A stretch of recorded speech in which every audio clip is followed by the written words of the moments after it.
আসসালামু আলাইকুম। A10 বাংলার সংবাদে আপনাদের সবাইকে স্বাগত জানাচ্ছি। আমি ফিরোজ তোহার। শুরুতেই বিআরবি কেবলস সংবাদ শিরোনাম। ভারতের নতুন সরকারের শপথ অনুষ্ঠানে যোগ দিতে নয়াদিল্লিতে প্রধানমন্ত্রী শেখ হাসিনা। কাল নরেন্দ্র মোদীর সাথে বৈঠক। অর্থ পাচার বন্ধে প্রস্তাবিত বাজেটে কালো টাকা সাদা করার সুযোগ, বললেন ওবায়দুল কাদের। রাঘব বোয়ালদের লুটপাটের ব্যবস্থা, বলছে মির্জা ফখরুল।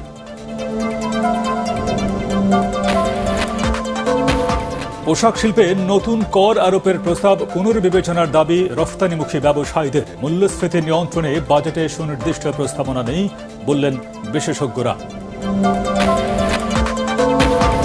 রাজধানীর যাত্রাবাড়িতে জাল টাকা তৈরির সন্ধান। বাজারে 10 কোটি টাকার জাল নোট। ডিবির অভিযানে মূল হোতা লিয়াকত সহ চক্রের 4 সদস্য গ্রেফতার। এবং ডালাসে টি-20 বিশ্বকাপের হাই ভোল্টেজ ম্যাচে শ্রীলঙ্কাকে 2 উইকেটে হারালো বাংলাদেশ।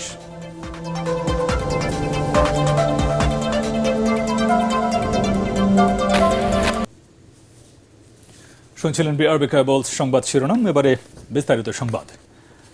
নরেন্দ্র মোদীর শপথ অনুষ্ঠানে যোগ দিতে এখন দিল্লিতে প্রধানমন্ত্রী শেখ হাসিনা। এর আগে প্রধানমন্ত্রীকে বহনকারী বিমান বাংলাদেশ এয়ারলাইন্সের বিশেষ ফ্লাইটটি দুপুর 12টার দিকে পালাম বিমানবন্দরে অবতরণ করে। সেখানে তাকে অভ্যর্থনা জানান ভারতের পররাষ্ট্র সচিব মুখতেশ পরদেশি ও বাংলাদেশের হাই কমিশনার মোস্তাফিজুর রহমান। এ সময় প্রধানমন্ত্রীকে স্বাগত জানাতে শিল্পীরা নৃত্য পরিবেশন করেন। এদিকে সকাল 10:30টায় ঢাকা ছেড়ে যান প্রধানমন্ত্রী। বিমানবন্দরে তাকে বিদায় জানান মন্ত্রিপরিষদের সদস্য, কূটনৈতিক কৌরের ডিন, মন্ত্রিপরিষদ সচিব, 3 বাহিনী প্রধান, পুলিশের আইজি সহ ঊর্ধ্বতন সরকারি কর্মকর্তারা। আগামীকাল সন্ধ্যায় দিল্লিতে তৃতীয়বারের মতো প্রধানমন্ত্রী হতে যাওয়া নরেন্দ্র মোদীর শপথ অনুষ্ঠানে যোগ দেবেন বাংলাদেশের সরকার প্রধান। এতে ভারত সরকারের পক্ষ থেকে শ্রীলঙ্কার প্রেসিডেন্ট ও নেপালের প্রধানমন্ত্রী সহ 8,000-এর বেশি অতিথিকে আমন্ত্রণ জানানো হয়েছে। এছাড়াও মোদীর সাথে একান্ত বৈঠক সহ দেশটির রাষ্ট্রপতির দেয়া নৈশ ভোজে অংশ নেবেন প্রধানমন্ত্রী শেখ হাসিনা। ভারতের 18তম লোকসভা নির্বাচনে নরেন্দ্র মোদীর দল বিজেপির নেতৃত্বাধীন এনডিএ জোট পেয়েছে 293টি আসন।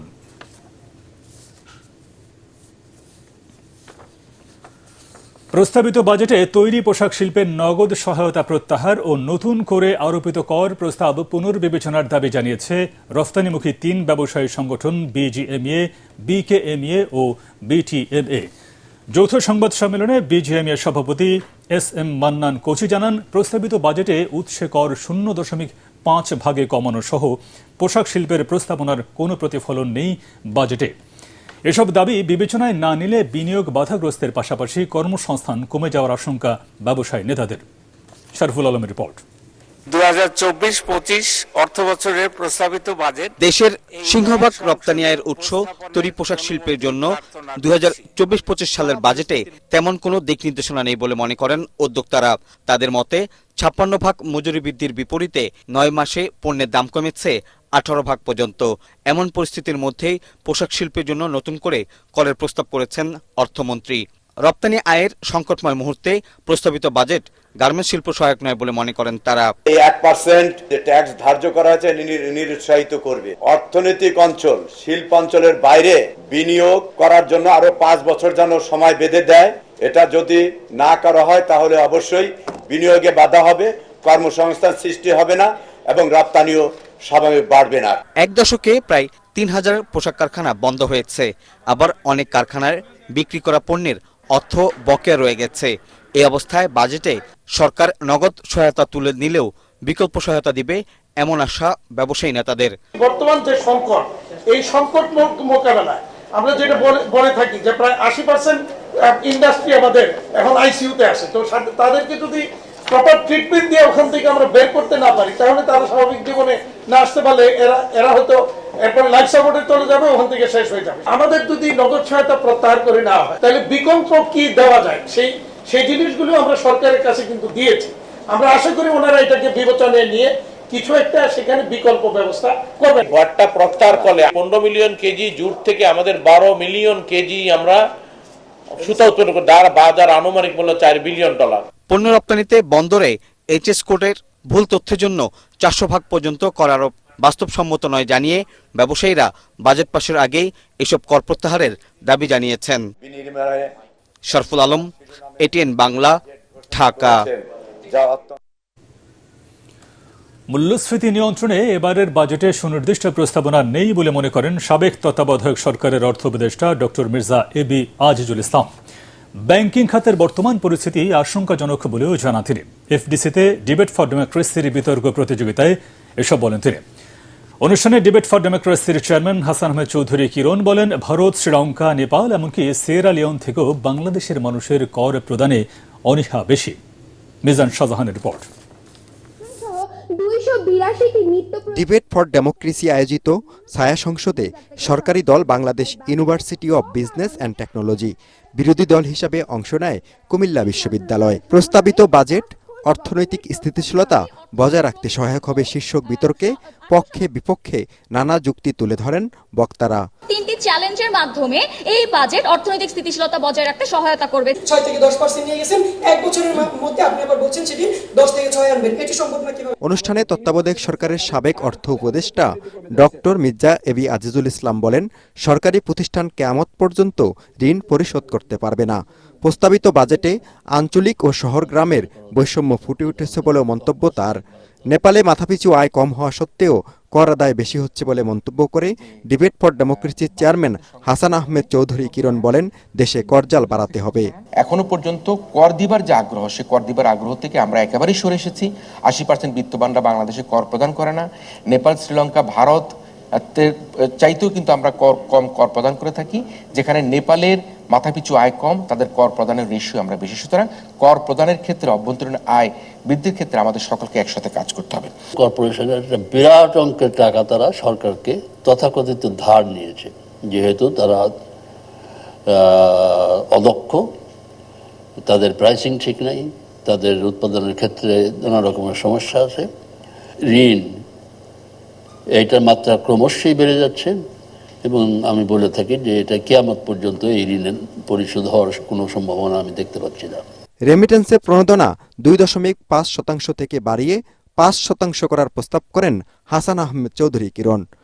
সরকারকে ব্যাংকিং খাত থেকে ঋণ না নিয়ে আন্তর্জাতিক সংস্থা থেকে ঋণ নেওয়ার পরামর্শ জানান মির্জা এবি আজিজুল ইসলাম। ব্যাংকিং সেক্টরের যে বর্তমান পরিস্থিতি আশঙ্কাজনক, অনেক ব্যাংকই কিন্তু তারল্য সংকটের সম্মুখীন। তার মধ্যে আবার সরকার এই বাজেটে অনেক বড় মাত্রায় ঋণ নেওয়ার ঘোষণা দিয়েছে, এটার গ্রহণযোগ্যতা প্রশ্নবিদ্ধ। বাজারে গিয়ে দেখবো মাছ, মাংস, ডিম, মুরগি, ডাল, তেল, লবণ, পেট্রোল, ভোজ্য তেল, চিনি, এগুলির দাম যখন কম সহনশীল মনে হবে, বাস ভাড়া কম মনে হবে, মেট্রো রেল ভাড়া কম মনে হবে, তখন মনে হবে বাজেটটি আসলে আমার জন্য গ্রহণযোগ্য বাজেট, মধ্যবিত্তের জন্য গ্রহণযোগ্য বাজেট, নিম্নবিত্তের জন্য গ্রহণযোগ্য বাজেট। তারা সরকার নানা ক্ষেত্রে ভর্তুকি প্রদান করে, কৃষি বলি, সার বলি, বিদ্যুৎ বলি, পানি বলি, আরএমজি খাত বলি, সর্বক্ষেত্রেই এই প্রণোদনাটাতে 5% বাড়ানো হয়। এবং মেট্রো রেল, যেটি সুসংবাদ আমাদের এই ঢাকাবাসীকে দিয়েছে, যাতে মেট্রো রেলের উপর কোনো রকমভাবে ভ্যাট আরোপ করা না হয়, সেই সুপারিশ আয়োজনের মাধ্যমে করছি। বিতর্ক প্রতিযোগিতায় কুমিল্লা বিশ্ববিদ্যালয়কে পরাজিত করে বিজয়ী হয় Bangladesh university of business and technology. Mizan Shahjahan, ATN Bangla, Dhaka. সুশাসন ও জবাবদিহিতা ছাড়া বর্তমান বাজেট বাস্তবায়ন সম্ভব নয় বলে মন্তব্য করেছেন Bangladesh chamber of commerce and industries FBCCI সভাপতি মাহবুবুল আলম। শনিবার মতিঝিলের সংগঠনটির কার্যালয়ে 2024-25 অর্থ বছরের প্রস্তাবিত বাজেট পরবর্তী সংবাদ সম্মেলনে একথা জানান তিনি। এ সময় প্রস্তাবিত বাজেটে মূল্যস্ফীতি নিয়ন্ত্রণ চ্যালেঞ্জ হবে বলেও মন্তব্য করেন ব্যবসায়ীদের শীর্ষ সংগঠনের এই সভাপতি। ব্যাংক ব্যবস্থা থেকে অধিক মাত্রায় সরকারের ঋণ গ্রহণ বেসরকারি খাতের ঋণ প্রবাহে বাধা সৃষ্টি করে, ফলে বিনিয়োগ ও কর্মসংস্থানের ক্ষেত্রে বিরূপ প্রভাব পড়তে পারে বলে আমরা আশঙ্কা করি। কালো টাকা সাদা করার প্রক্রিয়ায় অপ্রদর্শিত আয় বৈধ করার মাধ্যমে অর্থ পাচার রোধ করা সম্ভব হবে বলে মন্তব্য করেন আওয়ামী লীগ সাধারণ সম্পাদক ওবায়দুল কাদের। রাজধানীতে বাজেট পরবর্তী সংবাদ সম্মেলনে তিনি বলেন, বিএনপির আমলে বাজেট পূর্ববর্তী সময়ে তৎকালীন অর্থমন্ত্রী ভিক্ষার ঝুলি নিয়ে বিদেশে ছুটোছুটি করলেও আওয়ামী লীগের সময় সেটার দরকার হয় না। বিস্তারিত জানাচ্ছেন সৈয়দ রিয়াজ। রাজধানীর বঙ্গবন্ধু এভিনিউয়ে দলের কেন্দ্রীয় কার্যালয়ে 2024-25 অর্থবছরের প্রস্তাবিত বাজেট উত্তর সংবাদ সম্মেলনে আওয়ামী লীগ সাধারণ সম্পাদক বলেন, দেশের ইতিহাসে এই প্রথম প্রায় 8 লাখ কোটি টাকার বাজেট দেওয়া হয়েছে, যা বর্তমান সংকট মোকাবেলা, মূল্যস্ফীতি ও ডলার সংকট নিয়ন্ত্রণ এবং বেকার সমস্যা সমাধানে সহায়ক হবে। তাদের বাজেটের আগে সাইফুর রহমানকে বিশ্বের অর্থনীতির বিভিন্ন ফোরামে দৌড়াতে হয়েছিল ভিক্ষা ঝুলি নিয়ে। বাজেট পূর্ববর্তী সময় আমাদের কোনো অর্থমন্ত্রী ভিক্ষা চায়। দলীয় দৃষ্টিকোণ থেকে দেশের অর্থনীতিবিদরা এখন বিভক্ত জানিয়ে ওবায়দুল কাদের বলেন, প্রস্তাবিত বাজেটের বিরোধিতা যারা করছে তারা সহ সিপিডি ও টিআইবি বিএনপির সুরেই কথা বলে। অর্থনীতিবিদও এখন পোলারাইজড হয়ে গেছে, বিএনপি মার্কা অর্থনীতিবিদ আছে। সিপিডি কি বললো, টিআইবি কি বললো, সুজন কি বললো, এসব নিয়ে আমাদের কোনো মাথা ব্যথা নেই। অর্থ পাচার রোধে প্রস্তাবিত বাজেটে কালো টাকা সাদা করার সুযোগ রাখা হয়েছে বলে জানান আওয়ামী লীগ সাধারণ সম্পাদক। পাচারের যে অর্থ সবার অজান্তে চলে যায়, এই ব্যবস্থা করা হচ্ছে, তখন সেই অর্থ মূলধারা ব্যাংকে ফিরে আসবে বলে আমরা মনে করছি। এ সময় ওবায়দুল কাদের আরো বলেন, দুর্নীতিতে বিশ্ব চ্যাম্পিয়ন বিএনপির দুর্নীতির বিরুদ্ধে রাজনৈতিক কর্মসূচি পালন বছরের সেরা কৌতুক। কোটি টাকা পাচারে। সৈয়দ রিয়াজ, এটিএন বাংলা, ঢাকা। মির্জা ফখরুল সাহেব স্বল্প সুদে কালো টাকা সাদা করার সুযোগ দিয়ে সরকার বাজেটে রাঘব বোয়ালদের লুটপাটের ব্যবস্থা করে দিয়েছে বলে অভিযোগ করেছেন বিএনপি মহাসচিব মির্জা ফখরুল ইসলাম আলমগীর। স্বাধীনতার স্বপ্নদ্রষ্টা সিরাজুল আলম খানের মৃত্যুবার্ষিকী উপলক্ষে প্রেসক্লাবে জাতীয় সমাজতান্ত্রিক দল জেএসডি আয়োজিত আলোচনা সভায় তিনি এই অভিযোগ করেন। মির্জা ফখরুল বলেন, জনগণের প্রতি দায়বদ্ধতা নেই বলে বাজেটে মূল্যস্ফীতি নিয়ন্ত্রণের কোনো উদ্যোগ নেয়নি ক্ষমতাসীনরা। মানুষের সাথে প্রতারণা করে বেশি দিন ক্ষমতায় থাকা যাবে না বলেও মন্তব্য করেন বিএনপি মহাসচিব।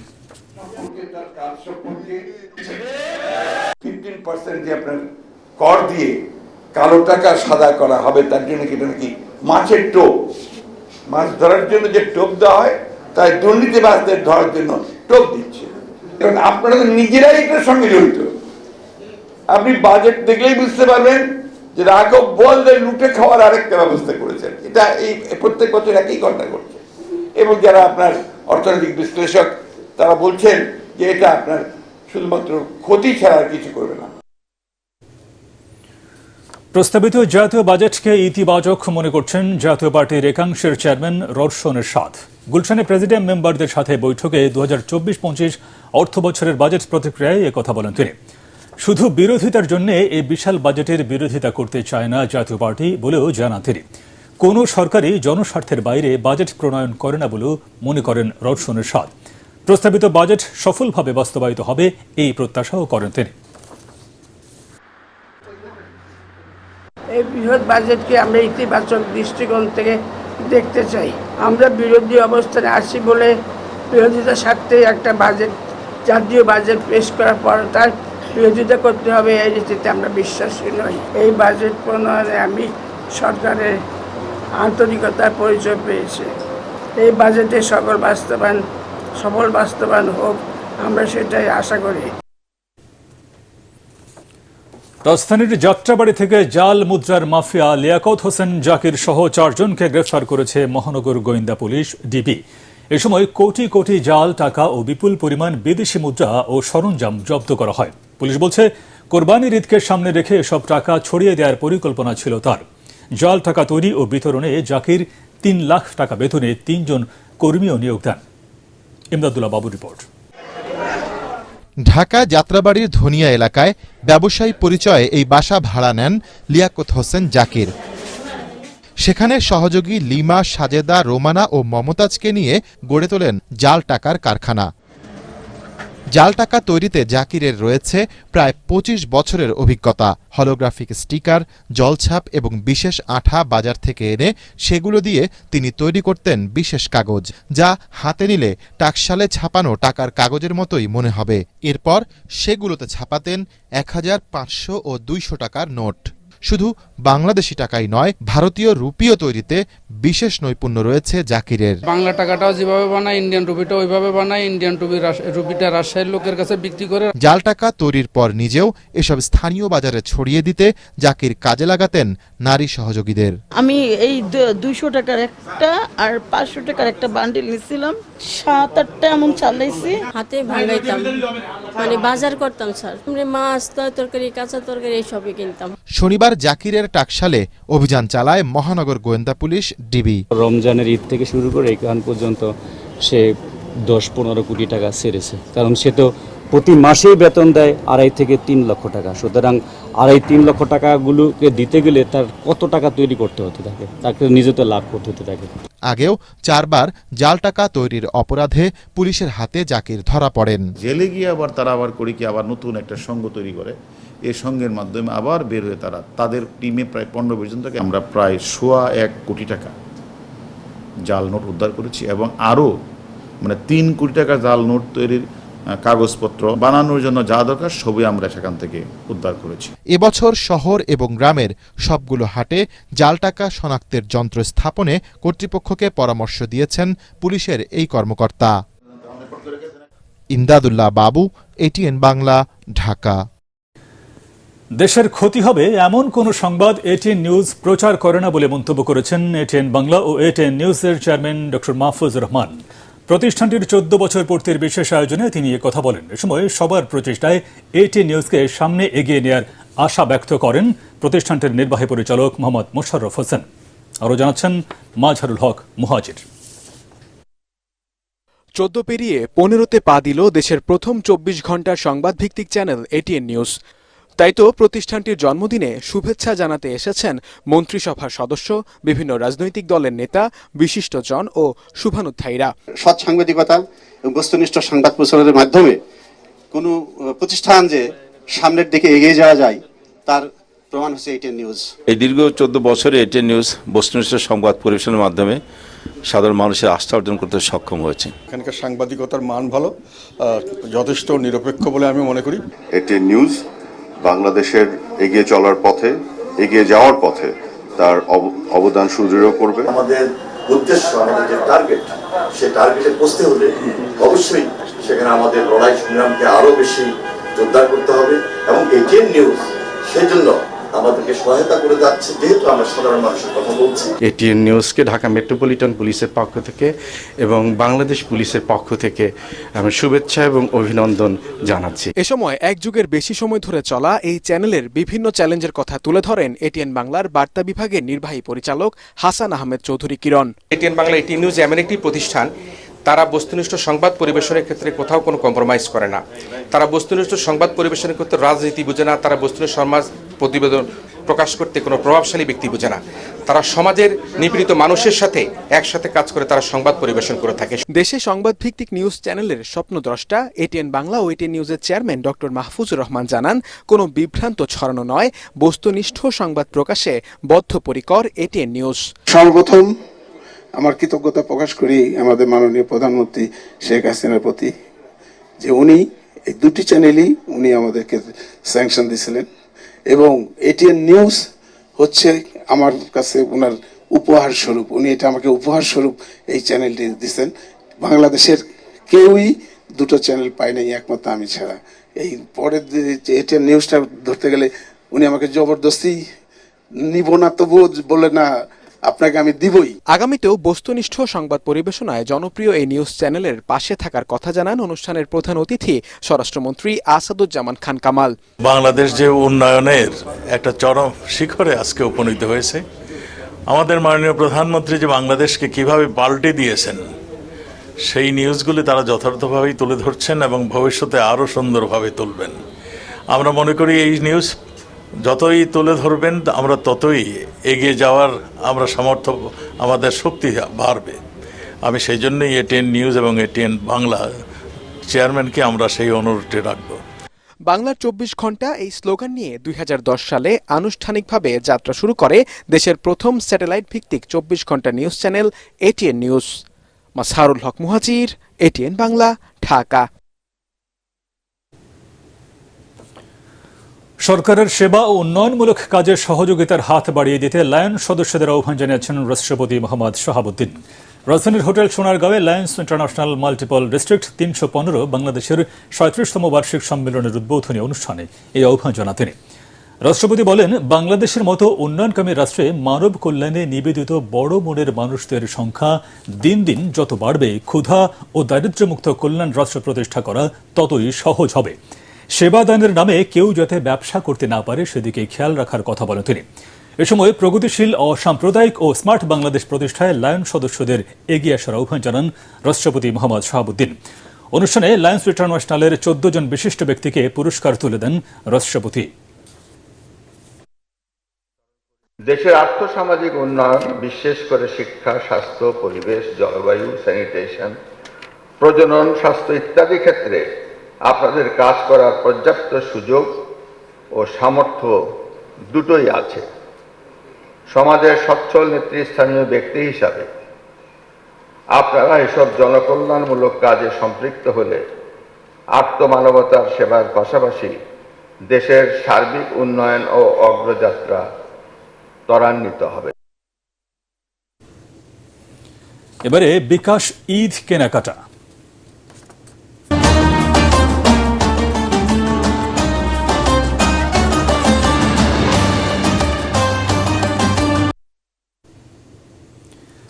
ঈদ উল আজহাকে সামনে রেখে গ্রাহকদের কেনাকাটায় আগ্রহ বাড়াতে বিশেষ অফার দিচ্ছে মোবাইল ব্যাংকিং সেবা প্রতিষ্ঠান বিকাশ।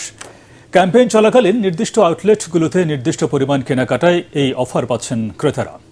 বিকাশ ঈদ বাজার নিয়ে আরও জানাচ্ছেন আনান তাসিন রি। সামনে কোরবানির ঈদ, আর এই ঈদের আকর্ষণ থাকে পশুর হাট নিয়ে। তবে এই ঈদে পশু কেনার পাশাপাশি নিজেদের আধুনিক ও বাহারি রঙের পোশাকে সাজাতে ব্যস্ত তরুণেরা। এবারের ঈদে ক্রেতাদের পছন্দ ও ভালো লাগাকে মাথায় রেখে বিট নতুন ও আকর্ষণীয় ডিজাইনের সব পোশাকের সমাহার বসিয়েছে। এইসব পোশাকে নিজেদের আকর্ষণীয় ছাড়ের পাশাপাশি তাদের যে কোনো আউটলেট থেকে বিকাশ পেমেন্টে গ্রাহকদের জন্য থাকছে বিশেষ ডিসকাউন্টের সুবিধা। অফার দেওয়ার কারণে আমি জগার্স নিয়েছি একটা, আর আরও কিছু কেনাকাটা করবো। এখনো পেমেন্ট করার পর আমি 100 টাকা ক্যাশব্যাক পেয়েছি, এতে অনেক খুশি আমি।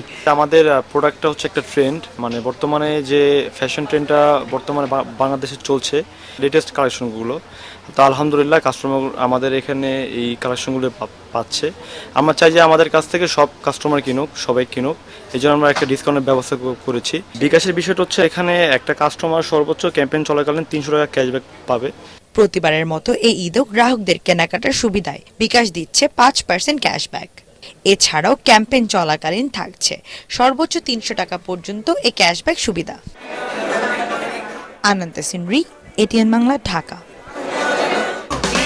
এই ঈদে দেশ জুড়ে কেনাকাটার ফুর্তি হবে শুধু বিকাশে, সাথে ডিসকাউন্ট কুপন, ইনস্ট্যান্ট ক্যাশব্যাক।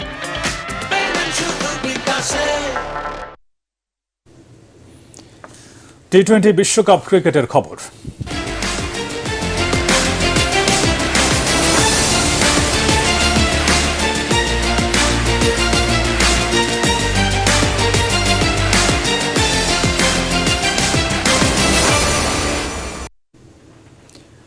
নিজেদের প্রথম ম্যাচে শ্রীলঙ্কাকে 2 উইকেটে হারিয়ে জয় দিয়ে টি-20 বিশ্বকাপ মিশন শুরু করল বাংলাদেশ। টি-20 বিশ্বকাপে এত কম রানের টার্গেটে কখনো হারেনি বাংলাদেশ। এবারও হারল না। ডালাসের গ্র্যান্ড প্রেইরি স্টেডিয়ামে টস হেরে ব্যাটিং নেমে 9 উইকেটে 124 রান সংগ্রহ করে শ্রীলঙ্কা। জবাবে 6 বল হাতে রেখে জয়ের টার্গেট ছুঁয়ে ফেলে নাজমুল হোসেন শান্তর দল। ম্যাচ ছাড়া রিশাদ হোসেন 22 রানে 3টি উইকেট তুলে নেন। জয়ের পর টাইগারদের অভিনন্দন জানিয়েছেন প্রধানমন্ত্রী শেখ হাসিনা।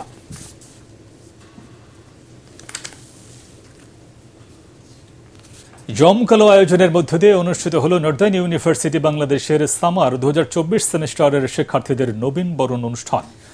রাজধানীতে ইউনিভার্সিটির মিলনায়তনে আয়োজিত অনুষ্ঠানে উপস্থিত ছিলেন নর্দার্ন ইউনিভার্সিটি বাংলাদেশ ট্রাস্টের chairman professor doctor Abu Yusuf Mohammad Abdullah, ইউনিভার্সিটির VC professor doctor Anwarul Hossain, ট্রাস্টের সদস্য সাদ আল জাবির আবদুল্লাহ ও Labiba Abdullah, pro VC doctor Nazrul Islam এবং রেজিস্ট্রার অবসরপ্রাপ্ত commodore Monirul Islam.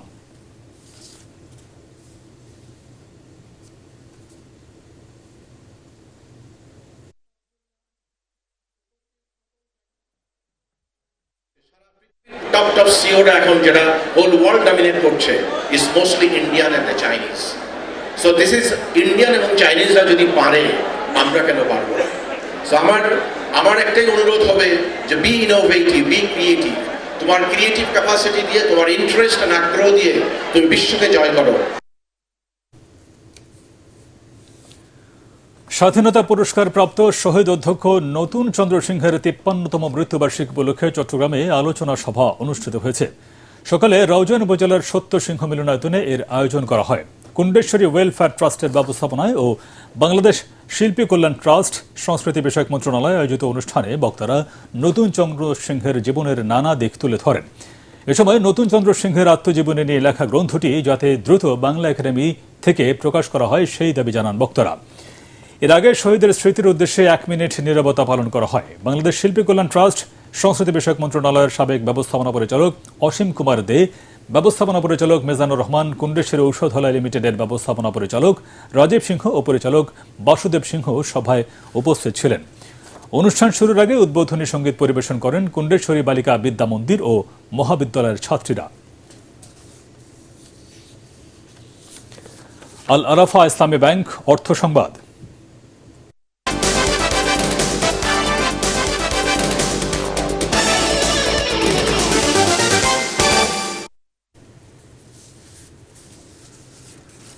Central Shariah board for Islamic banks of Bangladesh ও বাংলাদেশ ইনস্টিটিউট অফ ব্যাংক ম্যানেজমেন্টের যৌথ উদ্যোগে accounting, auditing and governance of Islamic banks শীর্ষক সেমিনার অনুষ্ঠিত হয়েছে। এতে 3টি মূল প্রবন্ধ উপস্থাপনা সহ আলোচনা সভা অনুষ্ঠিত হয়। রাজধানীর একটি হোটেলে দিনব্যাপী অনুষ্ঠানে বিআইবিএম এর মহাপরিচালক ডক্টর মোহাম্মদ আখতারুজ্জামানের সভাপতিত্বে প্রধান অতিথি ছিলেন সেন্ট্রাল শরিয়াহ বোর্ডের নির্বাহী কমিটির চেয়ারম্যান ও স্ট্যান্ডার্ড ব্যাংক পিএলসির পরিচালনা পরিষদের চেয়ারম্যান কাজী আকরাম উদ্দিন আহমেদ।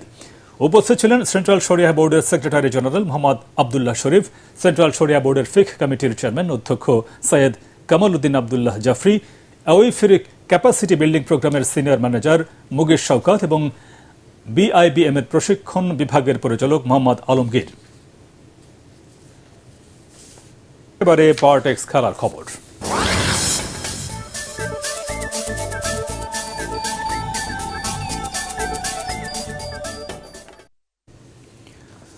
লেবাননের বিপক্ষে বিশ্বকাপ ও এশিয়ান কাপ ফুটবলের বাছাই পর্বের ফিরতি লেগের ম্যাচ খেলতে কাতারে পৌঁছেছে বাংলাদেশ জাতীয় ফুটবল দল। রাত 12:30টায় কাতারের হামাদ ইন্টারন্যাশনাল এয়ারপোর্টে পৌঁছানোর পর জামাল ভুঁইয়ার দলকে ফুলেল শুভেচ্ছা জানান প্রবাসী বাংলাদেশিরা।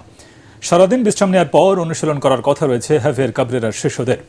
আগামী মঙ্গলবার দোহার আল সাদ স্টেডিয়ামে বাংলাদেশ ও লেবানন লড়াই করবে। ফিলিস্তিনের যুদ্ধের কারণে লেবানন তাদের ম্যাচ আয়োজন করেছে কাতারে। গত 21 নভেম্বর ঢাকায় লেবাননের সাথে 1-1 গোলে ড্র করেছিল বাংলাদেশ।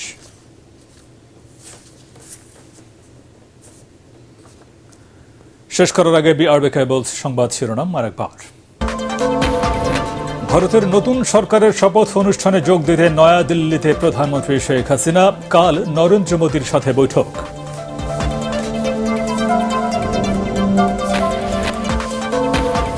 অর্থ পাচার বন্ধে প্রস্তাবিত বাজেটে কালো টাকা সাদা করার সুযোগ, বললেন ওবায়দুল কাদের। রাঘব বোয়ালদের লুটপাটের ব্যবস্থা, বলছেন মির্জা ফখরুল।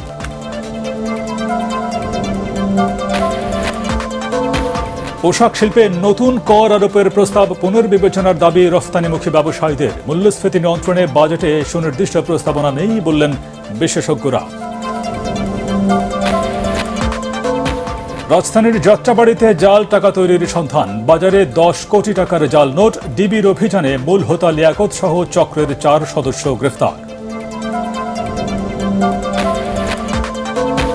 এবং ডালাসে টি-20 বিশ্বকাপের হাই ভোল্টেজ ম্যাচে শ্রীলঙ্কাকে 2 উইকেটে হারালো বাংলাদেশ।